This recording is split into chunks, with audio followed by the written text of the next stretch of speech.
amazing what I've uncovered in my search for animated adaptations. In fact, a viewer recently informed me that there have in fact been 2 other Kathy animated specials besides the one I reviewed, and no, I have no intention of hunting them down. But this one absolutely floored me. In all the years I've watched TV, seeing more and more networks pop up left and right throughout the years, you're telling me that not one of them that I've watched in my lifetime bothered to re-air this? Okay, from what I've gathered, King Features Syndicate, which is still one of the biggest distributors of comic strips in the country, produced its own cartoon show in the 1960s, outsourcing the animation to Paramount and a few other studios, based around a number of its more popular strips at the time. The show debuted in syndication in 1963, titled King Features Trilogy, but it also appears to have been called Beetle Bailey and Friends, featuring cartoon shorts similar to Looney Tunes, the Pink Panther, and others of the time. He's the military hero of the nation, though he doesn't always follow regulations. The anchor of the show, naturally, was long-running strip Beetle Bailey. Some people might not realize that Mort Walker's creation didn't start out in the Army. When it premiered in 1950, Beetle was just a college student. But the following year, with the escalation of the Korean War, the character enlisted and joined the squad at Camp Swampy, where he was never actually deployed to Asia. In fact, one of the running gags among longtime readers of the strip is how it's gone through Korea, Vietnam, and 3 conflicts in the Middle East, and yet none of the main characters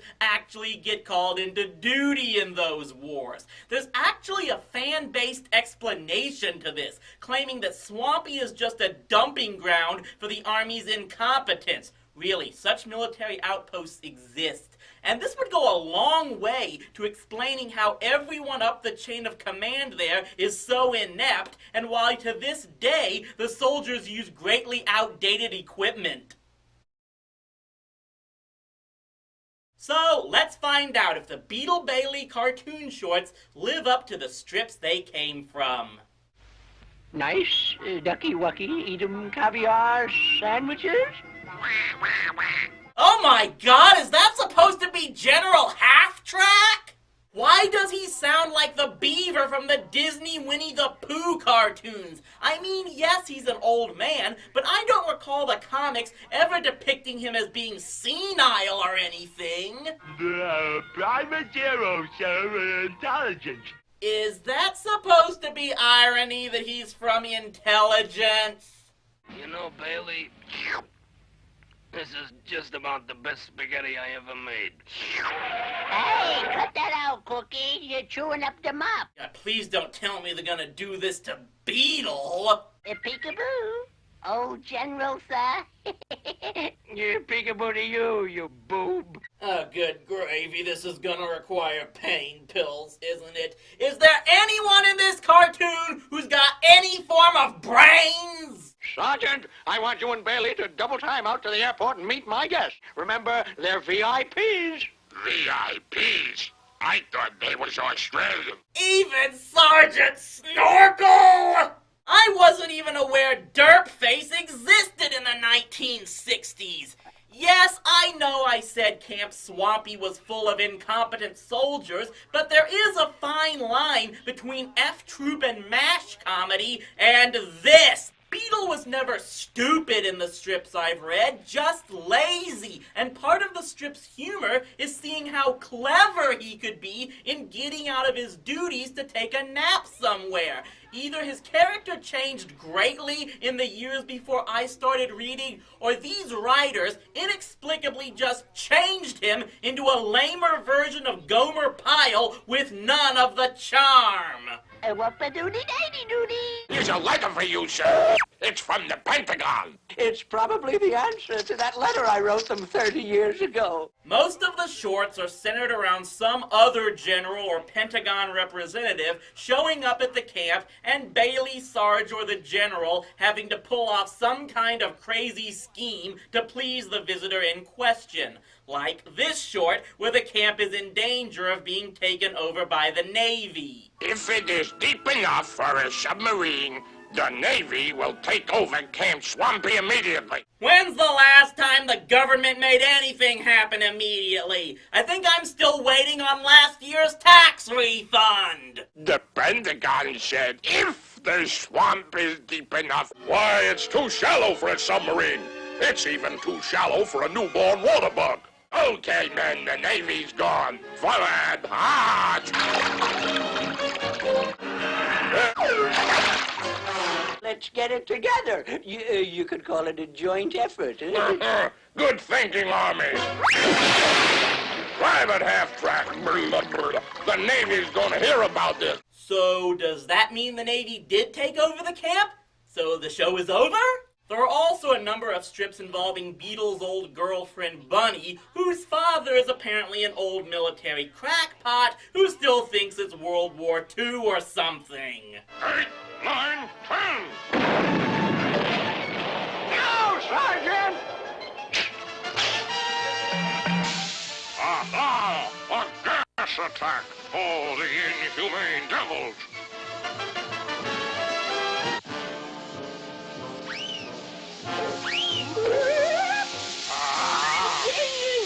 Other than that, yeah, the whole thing is about Beetle and the rest of the soldiers acting like complete buffoons. Beware of beetles. They will bring you bad luck. You're a beetle! I'm Beetle, not a beetle. Hey, watch out! Sorry, fellas. If this was how the Army was portrayed back then, no wonder we had draft dodgers during Vietnam. What do you think they are, Beetle? They're probably some new kind of secret weapons, disguised as toys. Hey, fellas, look at me. I'm playing by ear. Okay, screw this cartoon! Is there anything else we've got? Blackboard, the fire, I'm bodacious. Oh, good gravy! Yes, accompanying the Beetle Bailey shorts in the original show were ones based on the comic strip Snuffy Smith, one of the oldest comic strips still in circulation. The strip debuted in 1919 under the creation of Billy DeBeck. Upon his death in 1942, Fred Laswell took over the strip and drew it until he died in 2001. It's since been drawn by John R. Rose. The strip has quite a bit of character history. It was originally titled Barney Google, about a gambler and sportsman of that name, with the hillbilly Snuffy not debuting in the strip until 1934. Since then, Snuffy has become the strip's main figure, and Barney is all but gone from it, having only appeared in the strip twice since 1996. But the strip is still titled Barney Google and Snuffy Smith to this day. The strip has had many adaptations in live action and animation since the 20s, with these cartoon shorts seeming to be the last version. Amazingly, the short's title reverses the characters' names and goes by Snuffy Smith and Barney Google. And yet, much of the shorts that I can tell revolve around Barney and his endless quest of money-making schemes that he tries to sell Snuffy and his family on. 2 ways to make $1 million, or 1,000,000 ways to make $2. 1, find somebody with $2 million and ask him for half. Well, here comes my first customer. A lot of these schemes take Barney and the Smiths out of their backwoods town of Hoot and Holler and into the city.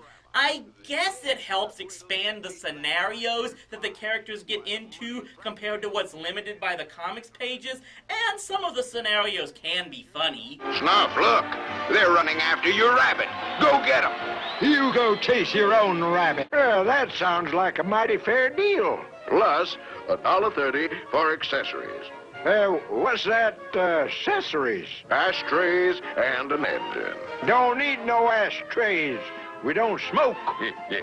But the car does. One of the things that disappoints me about these shorts is Snuffy's wife Louise, who has little presence in the cartoons and definitely doesn't come off as the strong-willed woman that would whip up Pa for swiping her butter and egg money.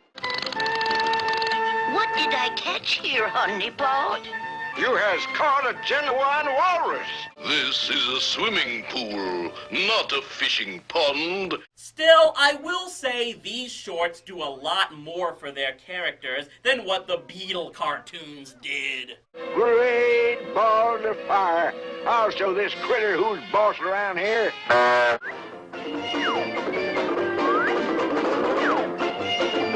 Of course, it's not like anything could possibly go lower than those shorts on this show, right?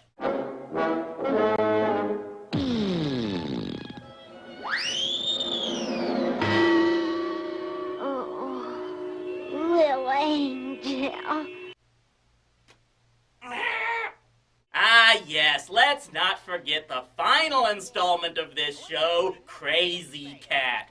George Harriman's creation was primarily about a cat, which may have been either male or female, getting bricks thrown at it by a mouse named Ignat.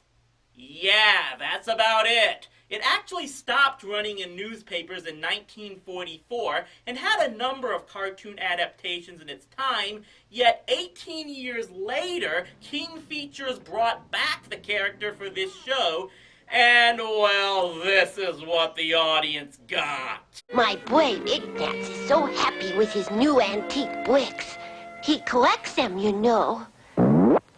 Such gratitude. This version of Krazy Kat may look like a feline version of Pat from Saturday Night Live, but it does appear like they went the full route and just made the character a flat-out female. Because, you know, assaulting a female with bricks is funny! Imagine a youthful Ignat.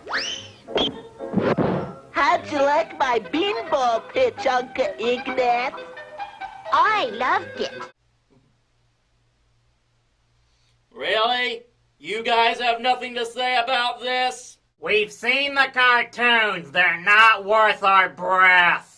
Even die-hard fans of the original strip seem to mostly despise these cartoon shorts. I mean, the sheer cheapness is staggering in both animation and writing. All the cartoons made by DePatty Freeling Enterprises actually had effort put into them compared to this. I mean, the strip itself was very simplistic in nature, sure, and that kind of worked for the black and white shorts created in the earlier years, but it just doesn't work under these conditions, where cartoon viewers required some kind of storyline and dialogue. This is MST3K riffing material if those guys did cartoon shorts. Monsieur Mouse, I surrender to your superior marksmanship.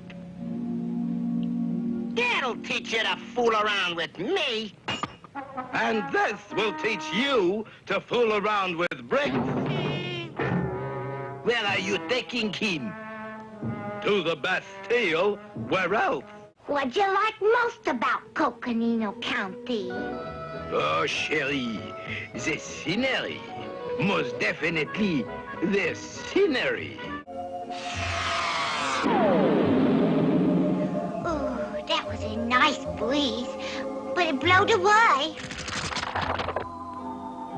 What a nice day for a picnic. I take back what I said before. I was better off not knowing these things existed. I really wanted to like these cartoons, but they just come off as flat and pointless. The Snuffy Smith cartoons I can give a little more leeway to because I don't know how prominent Barney was in the strips of that time, so I'm willing to assume these shorts could be closer to the source material, and they do come off as slightly more humorous.